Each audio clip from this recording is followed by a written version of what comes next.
Christ Triumphant, March 28th, Daily Devotional by Ellen G. White. Goodness is true greatness. And his master saw that the Lord was with him.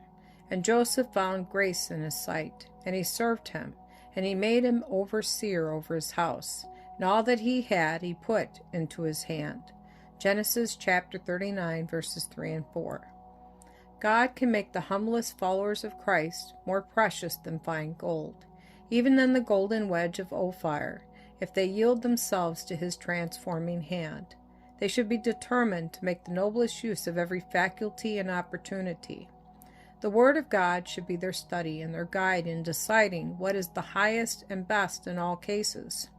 The one faultless character, the perfect pattern set before them in the gospel, should be studied with deepest interest. The one lesson essential to learn is that goodness alone is true greatness. The weakest follower of Christ has entered into an alliance with infinite power.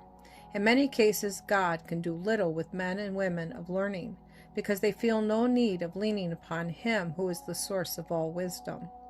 If you trust in your own strength and wisdom, you will surely fail. God calls for complete and entire consecration, and anything short of this He will not accept. The more difficult your position, the more you need Jesus. The love and fear of God kept Joseph pure and untarnished in the king's court. It is impossible to stand upon a lofty height without danger.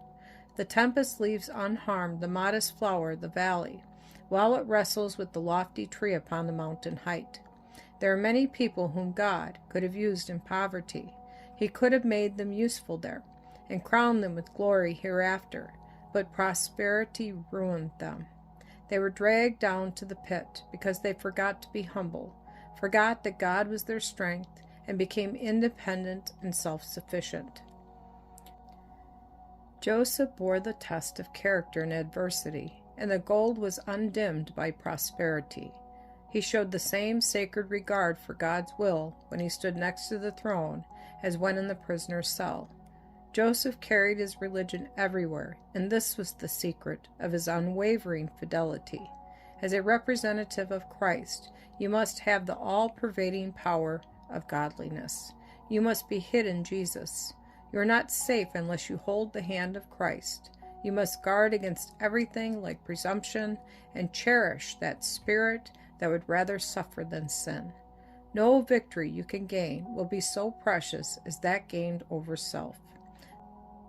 Selfish ambition, desire for supremacy, will die when Christ takes possession of the affections.